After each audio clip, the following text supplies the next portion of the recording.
naquele tempo, Jesus levou consigo Pedro, João e Tiago e subiu a montanha para rezar.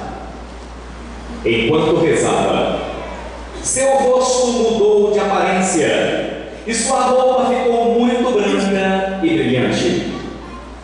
Eis que dois homens estavam conversando com Jesus. Eram Moisés e Elias. Eles apareceram revestidos de glória e conversavam sobre a morte que Jesus iria sofrer em Jerusalém. Pedro e os companheiros estavam com muito sono. Ao despertarem, viram a glória de Jesus e os dois homens que estavam com ele.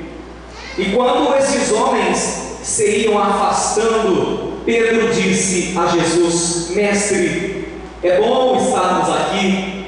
Vamos fazer 3 tendas, uma para ti, outra para Moisés e outra para Elias. Pedro não sabia o que estava dizendo. Ele estava ainda falando quando apareceu uma nuvem que os cobriu com sua sombra. Os discípulos ficaram com medo ao entrar dentro da nuvem. Da nuvem, porém, saiu uma voz que dizia: Este é o meu filho, o escolhido, escutai o que ele diz. Enquanto a voz ressoava, Jesus encontrou-se sozinho. Os discípulos ficaram calados e naqueles dias não contaram a ninguém nada do que tinham visto. Palavra da salvação.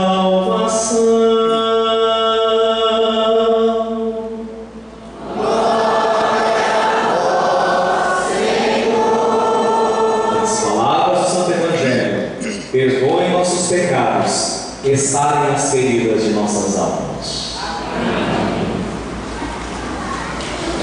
Queridos filhos e filhas da igreja, para nós entendermos, com pouco que seja, o mistério da transfiguração que hoje celebramos, o Padre quer lhes propor uma analogia, isto é, uma comparação. Então, acompanhemos. Imagine só que você vai ao cinema, vê um filme que você quer muito. Agora estão na moda os anti-heróis, né? Deadpool, que eu não quero ver, né? Você vai assistir seu filme, mas você leva um choque, porque o filme começa, o começo do filme é o final. São 5 últimos minutos do filme, só que no começo. Então a mocinha se casa com o mocinho, o bandido é preso ou destruído, o que estava na UTI é curado, e o pobre ganha na Mega Sena acumulada. E você vê esse final, até fica um pouco sem graça, porque não teve aquela saga, e de repente o cineasta planejou um filme de tal forma que é como se antigamente dizia-se rebobinar, né? Hoje não mais sabe, mas retrocedendo o filme, aí o filme vai voltando, mas no final para o começo, e quando você vê os últimos 5 minutos, você vê no meio do filme traição, fracasso, doença, enfermidade, tragédia, intriga, briga, ciumeira, fofoca. E aí você fala: olha só, tudo isso que eu estou vendo aqui só fez sentido por causa dos 5 minutos finais.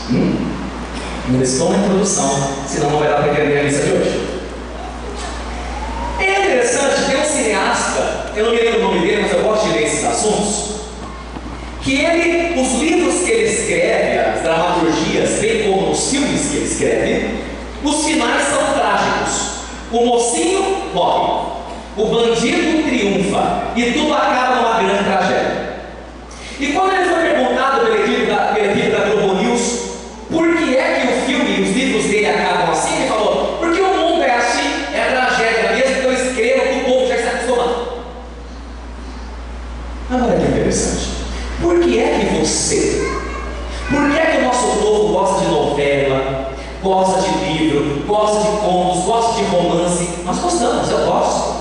Novela não, porque a Globo é só uma porcaria, né? É sempre a mesma coisa. Homem com homem, mulher com mulher, briga, separa, quem desce, né?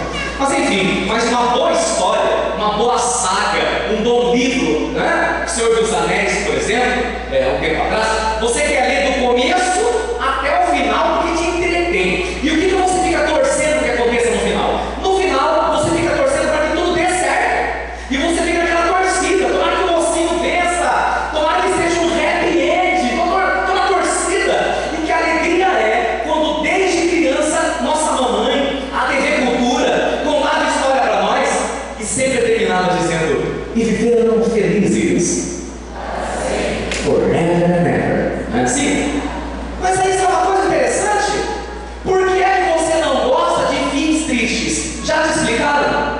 Eu estou aqui para te explicar. Você não gosta de finais tristes. Tudo bem, filho? Mas é porque você não vem na igreja, estou feliz de você. Veja, feliz de você. Veja. Coisa interessante.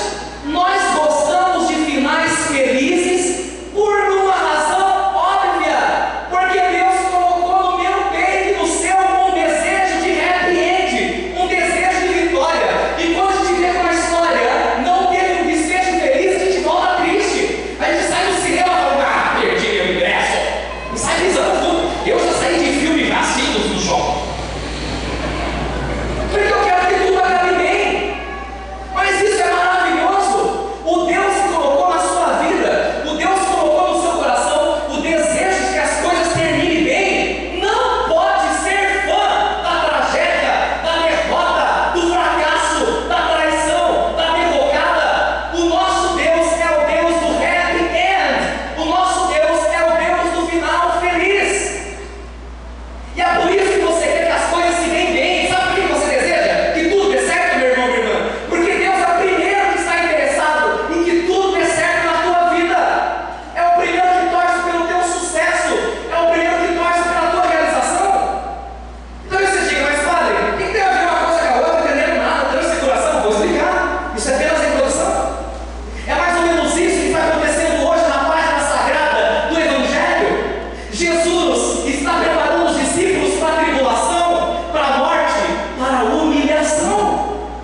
Mas Jesus sabia que Pedro, Tiago e João, os 12, não iriam aguentar, que os 12 iriam jogar a toalha. Então o Senhor, na sua sabedoria, não para se mostrar: olha como eu sou poderoso, não, mas para fortalecê-los, para que eles não se dessem por vencidos quando a tribulação chegasse. Hoje, a transfiguração de Jesus no Monte Tabor são os 5 minutos finais da história de cada homem e de cada mulher, que é a glória, que é o brilho, que é a esperança, que é a vitória. O Evangelho de hoje, Jesus começa com Pedro, Tiago e João pelo final, para que eles possam suportar o começo e o meio. Isso é fantástico. Isso é maravilhoso quando nós entendemos. Mas para que você entenda, meu irmão e irmã, você precisa entender mais uma coisa. Jesus tinha que preparar os discípulos para a cruz. E me desculpe falar, nós católicos nos acostumamos demais com a cruz. Demais. E não é para se acostumar. A cruz é para te abalar. A cruz é para te chocar. A cruz é para te impressionar. Porque apenas passando por cima de outra leve, a pessoa crucificada, até o National Geographic, que é ateu, fez um estudo das mortes mais cruéis que a humanidade já teve e foi eleita de virada a cruz. Os franceses eram a guilhotina, mas a morte mais cruel que o homem já fez até hoje é a cruz. E por quê? Primeiro porque a pessoa, ela era crucificada num lugar alto, para a turma lá embaixo olhar o derrotado, o humilhado, o maldito, o fracassado. Era assim. A Bíblia diz: maldito aquele que é pendurado na cruz. Está na palavra. O Senhor se fez pecado, sem cometer pecado nenhum. Se fez maldição, sendo a bênção, para te abençoar. Quem esmagou Cristo na cruz foi o teu pecado, foi o meu pecado, foi a minha miséria, foi a tua miséria. Mas não para por aí. Lá na cruz, o crucificado começa a sofrer sede, porque está desidratado, e está crucificado no alto da montanha, no sol do meio-dia, porque a Bíblia fala até a hora, morreu às 3, olha a misericórdia, mas meio-dia o sol a pino na cabeça. Mais um detalhe, quando pregava aqui, os artistas colocam a cruz um pouquinho mais bonita, viu? Colocam a cruz um pouco mais bonita. Mas quando eu pregava aqui, pegava esse nervo aqui, o dedo fazia isso aqui, ó. A hora que prega, faz isso aqui, ó. Atrofia. E a hora que prega aqui no pé, o pé retorce. Porque é no nervo que é pregado. É uma dor impressionante e começa a dar um choque no corpo inteiro, da cabeça ao pé. E a pessoa tem febre de 40 graus para cima. E a pessoa fica com o pé levantado assim, ó, o máximo que consegue, sem comer, sem beber, querendo dar vinagre. Chega uma hora que a pessoa não aguenta mais, ela faz isso aqui, ó. Que é isso aqui. Ela desmonta. E na hora que ela desmonta, sabe o que acontece? O pulmão dela é comprimido. Ela morre asfixiada, mas antes dá um grito. Ah! E morre. E morre. Mas aí não acaba aí. A pessoa tinha que ser crucificada nua. Vocês estão vendo aquele lencinho ali de Jesus? Aquilo ali os artistas colocaram para não chocar. Mas é nu que a pessoa é crucificada. É nua. Jesus foi desnudado diante de Nossa Senhora, diante de Maria, diante de sua mamãe, pela qual ele sempre teve o máximo respeito. Uma morte humilhante. Mas Deus é tão bom que Ele transformou esse símbolo de derrota em bênção. Hoje, onde você vê uma cruz, você vê a vitória. Nós usamos a cruz no pescoço, nós usamos a cruz no nosso carro, nós colocamos a cruz na nossa casa, porque Deus é especialista em transformar maldição em bênção, morte em vida, derrota em vitória. Porque Deus foi capaz de operar maravilhosamente naquela cruz do seu Filho Jesus, mas naquela época não. E Jesus sabia que os discípulos não iam suportar quando a cruz chegasse. Então Jesus ficou transfigurado, com as vestes iluminadas, para preparar os seus discípulos a hora que o bicho ia pegar, para ver se os discípulos não desistiam, para ver se os discípulos não davam no pé. É como se o Senhor dissesse: olha, vão acontecer coisas terríveis, mas veja quem eu sou, para não me confundir quando estiver crucificado, porque tudo vai valer a pena. Mas tem mais um dado interessante. Às vezes a pessoa pensa que Jesus foi lá no Monte Tabor, transfigurou, ai que bonito, calma, não é assim não, viu? Jesus não contou para os discípulos que ia subir no Monte Tabor. Ele saiu de Cesareia de Filipe, que distava 100 quilômetros, até chegar no Monte Tabor. Não tinha raposo, não tinha castelo, não tinha trem das 11, nem passe da Urbiz. Você tinha que ir caminhando, ladeira, monte e valeta, 6 dias e 6 noites andando. Você pensa que tinha hotel? Dormia onde? Debaixo da árvore. Comia comida? Tem restaurante? Não, se tivesse, se alguém resolvesse dar. Era assim, minha filha. Era fácil não. Jesus falou: vamos caminhar 6 dias e 6 noites. Agora vamos imaginar, não estava no evangelho, vamos imaginar. Pedro ficou pensando: o que está fazendo com a gente? Estou cansado. Vamos caminhar. Aí, ó. Quando chegaram, Pedro procurou um hotel 5 estrelas. Cadê? Onde vamos dormir? Cadê a ceia? Cadê o almoço? Cadê a janta? Cadê o café? Não tinha nada. Aí Pedro se conformou: bem, pelo menos agora vamos dormir, né? Chegaram ali, viram a montanha, Jesus falou: vamos subir. O quê? Agora você está abusando da minha vontade. Abusou, Senhor. Vamos subir. E para quem não sabe, o Monte Tabor tem 588 metros de altura. 588 metros de altura. E, desculpe, mas não é com um bondinho da Aparecida do Norte. Não tem teleférico. É no muque. É na raça. Aqui nós aprendemos a primeira lição de hoje. Quantas vezes na nossa vida, na tua vida, você está caminhando cansado, com vontade de desistir, e quando você pensa que não dá mais, e você fala: agora chega, Jesus te pede um algo a mais. Hoje Deus está pedindo para muita gente que está aqui: me dê seu algo a mais. Mas já fiz tudo, Senhor. Quer um algo a mais? Vamos subir comigo a montanha. Talvez você esteja arrastando o teu casamento. Olha, cá entre nós, às vezes não é fácil.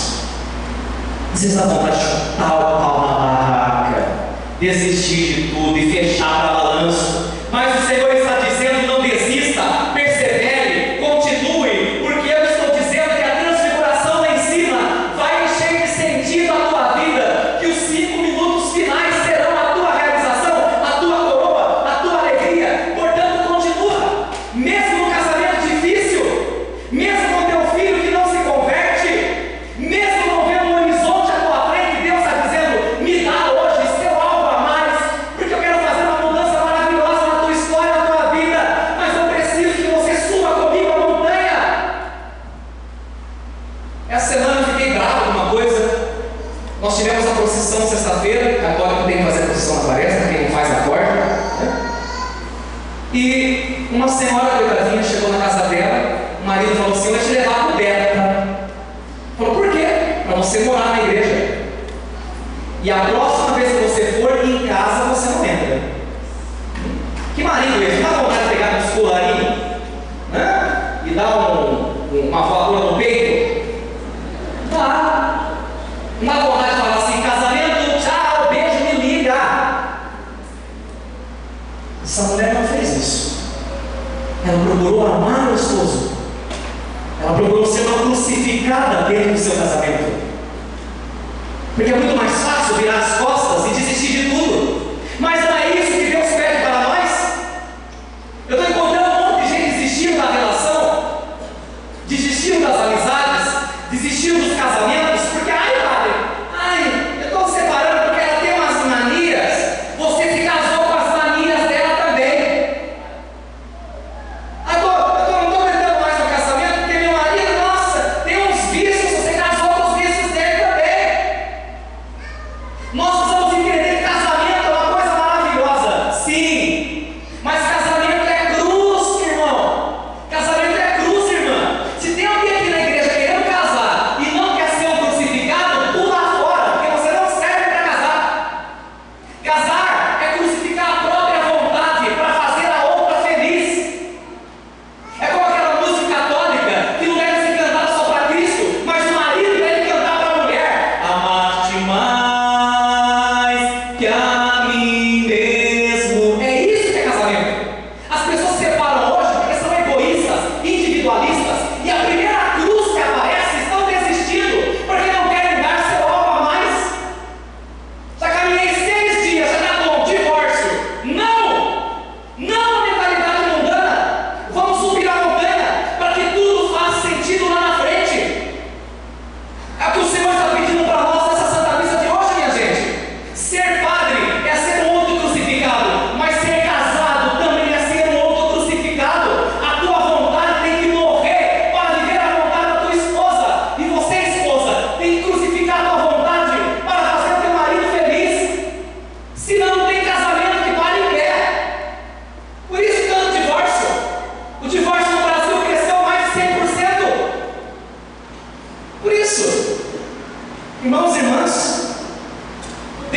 São José Maria Escrivá falava uma coisa tão bonita.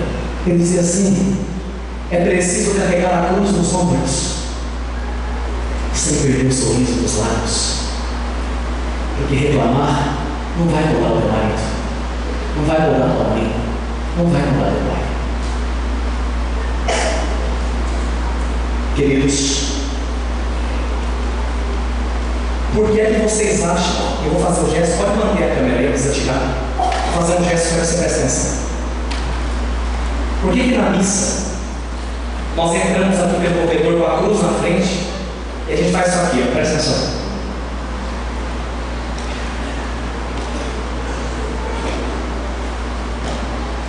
E depois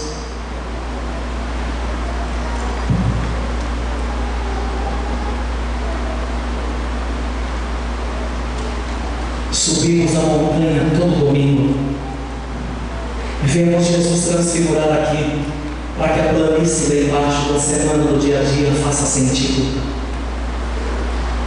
Os discípulos só entenderam os sofrimentos lá embaixo quando aprenderam a subir a montanha com Jesus. Se você não subir aqui todo domingo, você não entende por que lá embaixo você sofre, você é traído, você escorrega, você cai, a vida não faz o menor sentido, porque é daqui de cima que lá embaixo faz sentido. As igrejas são lotadas para a glória de Deus. Ontem 2.000 pessoas na missa 7h30, hoje umas 800 às 7 da manhã, mais 700 às 10 da noite, agora mais umas 600, 700 aqui. E às vezes você acha que o padre não sabe o que se passa com você. Vocês acham? Imagina que o padre vai saber que eu faltei 2 domingos. Vou falar uma coisa para você com sinceridade. Quantas vezes eu vejo o jeito que você chega aqui, seu rosto. Tem dia que você vem aqui cabisbaixo. Tem dia que eu olho no seu olho aí no fundo e vejo a dor que você sente em relação ao seu pai.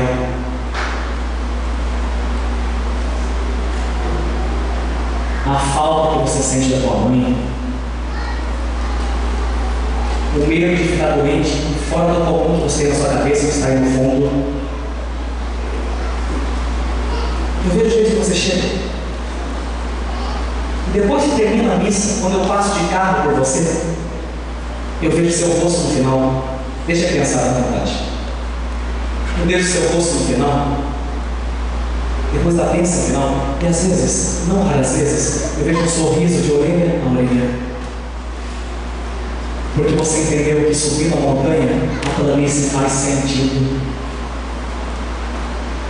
Ou então, eu vejo vocês nas redes sociais, pensa que eu não vejo? Criançada, é aqui. Atenção, padre. Às vezes eu vejo vocês nas redes sociais e eu vejo vocês falando assim: meu Deus, agora eu entendi. Padre, eu não estava lembrando, mas depois que eu ouvi a palavra, eu entendi.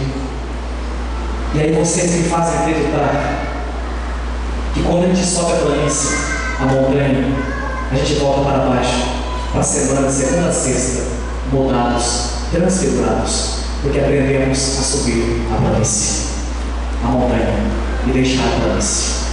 É isso que Deus está dizendo para nós hoje. E é por isso que o altar da igreja fica acima. Não é porque é um show dos Rolling Stones aqui não, mas é porque nós subimos a montanha sagrada para a vida fazer sentido. Todo sofrimento, toda dor, todo luto, toda derrota vai fazer sentido. Por isso que essa semana, quando eu estava orando essa palavra, Deus falou para mim: posta na internet. E até ontem já tinha 4.000 pessoas comentando isso. Bota na internet. Eu coloquei: não está entendendo nada do que está acontecendo? Olha a pergunta. Não está entendendo nada do que está acontecendo? Não está entendendo a cruz? Fica tranquilo. Se Deus permitiu, é porque Ele tem um propósito. Eu não contei para o povo o que aconteceu comigo. Eu contei só nesse final de semana. Vou contar para vocês. Vou contar um milagre, mas não um santo. Você estava passando por dificuldade. pessoal na minha vida, na minha família, é muito grande. E vocês não sabem, muitas vezes, no final da milícia, você entendeu por quê? Está acabando. E eu falei para o Senhor: por que, Senhor? Não estou entendendo nada. Parecia que era o Senhor que queria e agora nada faz sentido. Por quê? Fiquei triste, chorei. E eu fui convidado para um velório de um senhor chamado Sérgio, lá no cemitério Paz. Mas, quando eu fui dormir, na noite anterior, antes de ir para o cemitério, Deus me deu uma palavra que desde criança eu meditava, mas nunca entendi bem. Quem já leu, está escrito assim, abre aspas: não cai uma folha da árvore sem que Deus permita, sem que o Pai permita. Eu ouvi isso aí e ficava pensando: mas o que tem a ver a folha da árvore? Deus fica preocupado com a folha da árvore. Tudo bem. E Deus falou isso no meu coração, Wagner: não cai uma folha da árvore sem que Deus permita. Eu falei: nossa, tudo bem. Fui lá, estava de batina, algumas pessoas viram que era o padre, conversaram comigo. Mas antes de eu ir fazer o velório dele, eu decidi passar na sepultura do meu pai, porque meu pai está enterrado lá no Paz. E você sabe que esse cemitério é um cemitério de grama, né? De gramado. E eu sou muito perdido, viu, gente? Sou muito perdido. Para achar minha casa, eu tenho dificuldades. Né? Se a pessoa fala: que rua que eu vivo? Eu falo: não sei. Mas você mora aqui? Mas sou perdido. Valeu. E para achar a sepultura do meu pai, nossa, demorei para aprender. Só acho porque é a única sepultura que tem um pé de manga na frente. Verdade. Se cortar o pé de manga, meu pai está lascado, porque eu não quero mais, não. Então eu sempre procuro o pé de manga. E o José Wilton me levou. Eu fui lá, rezei pela alma do meu pai e caí de joelhos na sepultura do meu pai.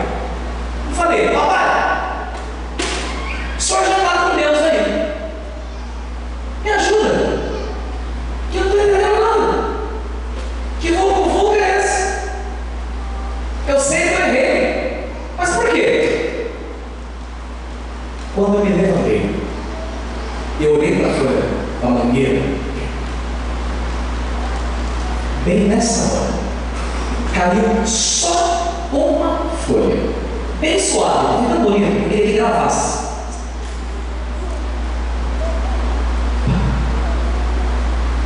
Eu falei: valeu, papai, obrigado.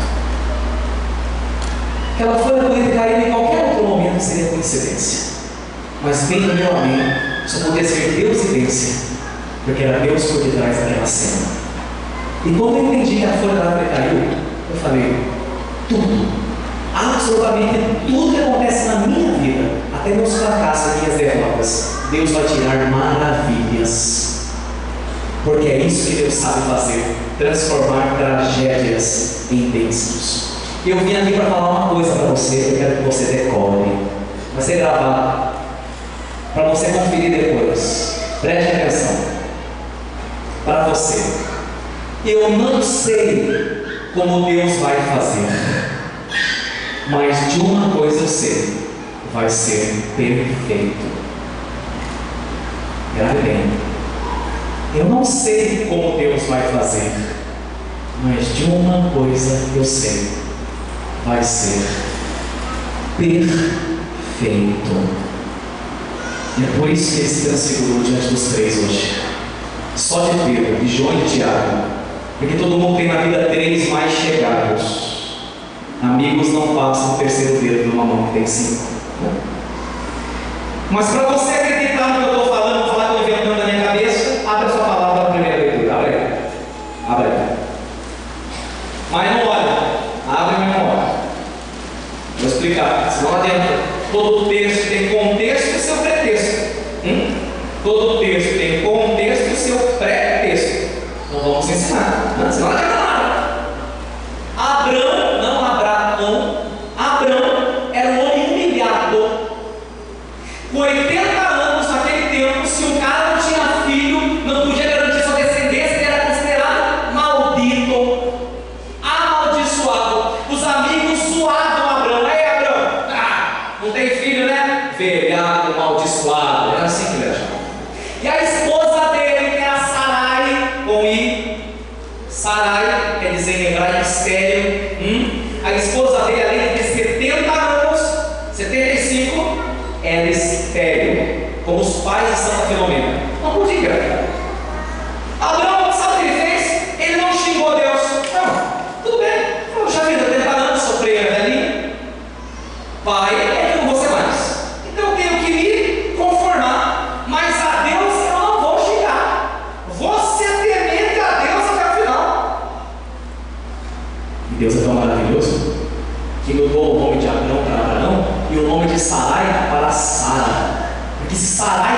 fique estéril, Sara é fecunda e abençoada.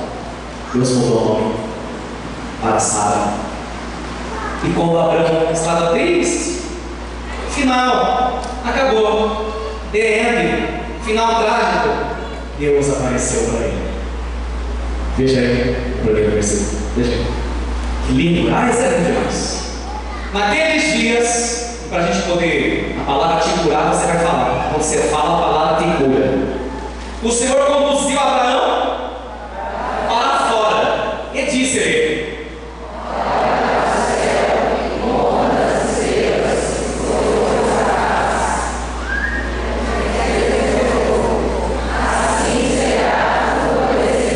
olha que bonito. Olha para o céu. Abraão, coitadinho, velhinho, olhou. Deus tem bom humor. Deus é brincalhão. Abraão, conta as estrelas. O Senhor não dá, vai ser o número de filhos que eu vou te dar. Ele não duvidou. E gente, que coisa linda. Porque até hoje, os evangélicos, os católicos, os judeus, os muçulmanos são todos filhos de Abraão. Tem 7 bilhões de pessoas no mundo hoje, filhas de Abraão, fora as que já nasceram, as que já morreram, as que já estão na glória. Quando Deus promete, Ele cumpre, Ele capricha. Mais que o número das estrelas. Sabe o que Deus está falando para você, minha filha, meu filho? Olha para o céu, conta as estrelas. E você diz: não consigo, Senhor. É o número de bênçãos que eu quero te dar. Só que para isso acontecer, você precisa aprender uma coisa. Detalhe. Abraão, vem para fora. Abraão estava no cafofo dele ali, curtindo a deprê, curtindo a fossa. Deus falou: vem para fora. Saia do campo que limita a tua visão. Vem para fora. E quando Abraão foi para fora, ele viu as estrelas. Ele viu a bênção de Deus. O que acontece com você? Você tem problema? Você fica olhando o problema, namorando o problema, casando com o problema, fazendo aliança com o problema. É por isso que você pira. Sai para fora. É o que Jesus fez com Tiago, com Pedro e com João. Vem cá, vamos subir a montanha para sair desse campo que limita a tua visão, para que a vida faça sentido. Veja o que o Pai está falando. Saia do campo que limita a tua visão. Vem para fora. Não fique olhando o problema, comece a olhar teu Deus.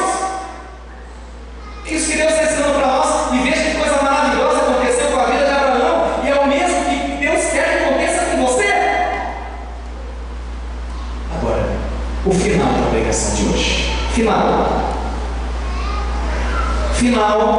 é muito importante. Nós precisamos entender. Atenção, poucos vão compreender se não prestar atenção. Nós precisamos entender que a transfiguração não é só para ser contemplada, mas também imitada. Imitada. Você fala: como é que eu imito a transfiguração? Vou te ensinar. Ok para isso. Moisés, no Êxodo, quando subia a montanha para conversar com Deus, o rosto do homem voltava brilhando, feito o sol do meio-dia. Tanto é verdade que o povo saia correndo dele. Chegou uma hora que, coitado do Moisés, quando descia a montanha, voltava com véu na cara, para não assustar o povo. Aí, quando ele percebia que o brilho passava, ele tirava o véu. Hoje, você sabe que o padre gosta de contar causa, né? Hoje eu não vou contar causa nenhuma. Vou contar só testemunho. Que eu vou contar agora não é causa, é testemunho. Foram os missionários evangélicos e católicos na Índia pregar a Bíblia. Ficaram meio desanimados. Lá na Índia era hinduísmo. Só meia dúzia foi batizada. Mas eles continuaram com fervor, com uma oração católico e evangélico junto, unido em Jesus. E uns 30 dias depois, foi um jovem hindu com mais 7. Chegou lá: você vai pedir uma coisa para vocês cristãos. Eles todos contentes: ah, que bom! Vocês vão aceitar Jesus, vão ser batizados? E eles, não, nós não queremos sua religião. Ah, não? E o que vocês querem? Nós vemos aqui que a gente quer o remédio. O remédio? Como assim? A gente quer o remédio que vocês usam na cara. Remédio? A gente não usa na cara, usa assim. Eu vi o rosto de vocês iluminar, o nosso não é. Eu gostaria de usar um remédio desse. Coisa linda, irmãos e irmãs. A pessoa que reza, a pessoa que adora, o rosto dela brilha. É diferente. Olha o rosto de alguém que é de missa. E olha o rosto de quem está no pecado. Olheiro, sorriso amarelado, cabativo. Sabe por quê? Porque não adora. Porque não fica olhando o sol que é Cristo. O rosto de quem é de Deus é diferente, sem crer na Avon, Elio, Jequiti ou Dogs. Como que eu faço para ter um rosto que brilha, Padre? Quer aprender? Abre o Evangelho. Abre Evangelho, versículo 29. Versículo 29. Olha que coisa maravilhosa. Coisa linda, gente. Olha aí. Enquanto, eu falo você completa. Enquanto rezava. Vamos repetir. Enquanto rezava. Última vez. Enquanto rezava. Nós nos assemelhamos àquele que nós contemplamos. Quem entendeu é assim: você fica igual a pessoa que você admira. Quem reza tem um rosto diferente. E a gente saca. Só de olhar. Para terminar, concluir. Tem gente que vive de cara feia, amarrada. E quando você pergunta para ela é assim.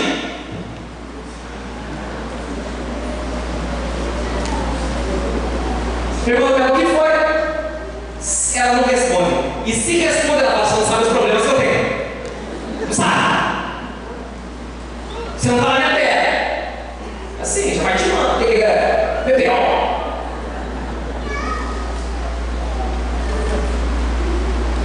Monsenhor Jonas Abib, que um dia será canonizado, é uma profecia que eu estou fazendo. Será um santo brasileiro. Deus, Monsenhor Jonas Abib dizia uma coisa que quando eu vi, mudou a minha vida. Para melhor. Tem coisa que muda a gente. Ele falava assim: olha que bonito, presta atenção, está terminando. O problema é meu, mas o meu sorriso é do meu irmão. O problema é meu, mas o meu rosto pertence ao meu próximo. Ele não tem a obrigação de ver o cara fechado só porque eu não vi bem. Entende?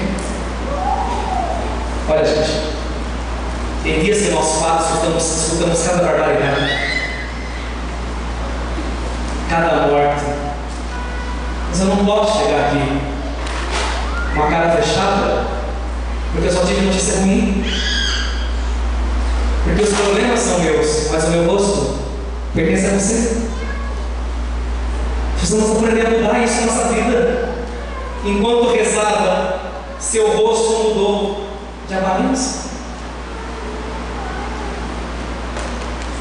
Para terminar, tem um padre amigo meu, ele nem sabe que eu estou falando dele esse final de semana, cuidado, o nome dele é Carlinhos.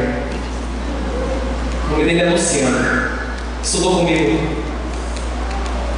Esse padre tinha um amor pela mãe dele. Coisa linda, porque padre é um bichinho muito ocupado, viu? Você não tem noção. Hoje eu estou bem com as 3 da madrugada de pé. E é a 4ª missa do dia. É fora da velório. Mas veja, e o hospital.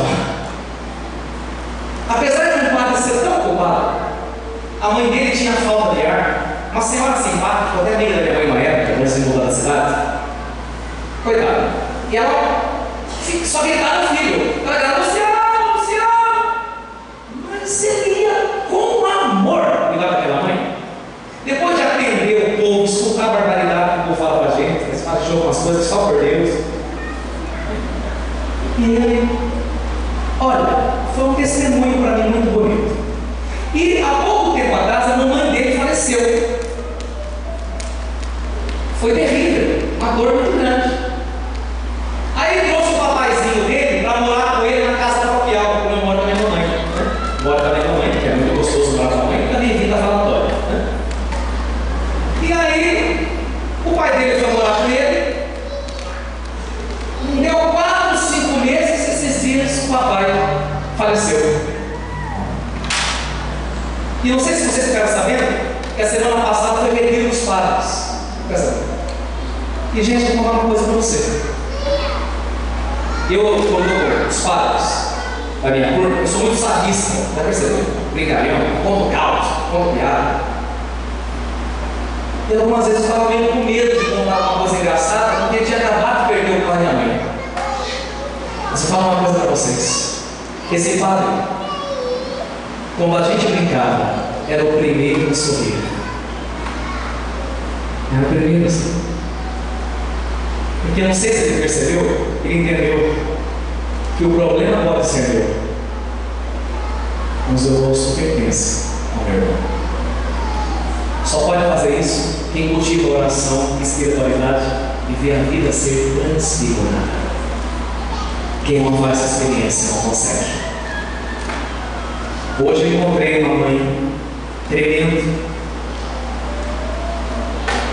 porque a filhinha dela de 13 anos morreu num acidente de carro. 13 anos.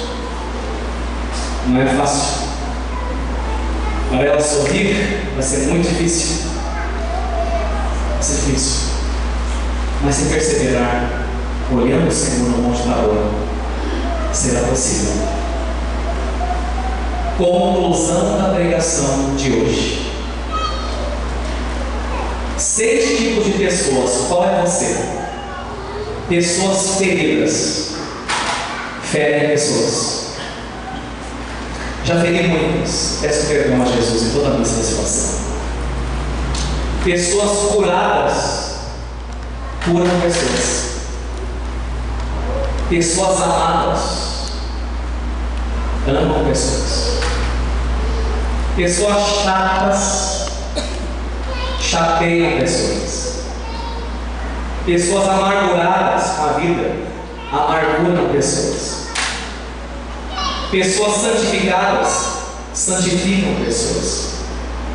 Mas pessoas transfiguradas transfiguram pessoas. Porque afinal de contas, quem eu sou interfere diretamente naqueles que estão ao meu redor. É por isso que Jesus transfigurou e com ele Moisés, Elias, Pedro, Tiago e João, e todo o monte ficou iluminado. Porque preste atenção, aquilo que você é, atenção, aquilo que você é interfere diretamente em quem está à sua volta. É preciso transfigurar, ir além, porque pessoas transfiguradas transfiguram. Glória ao Pai e ao Filho e ao Espírito Santo.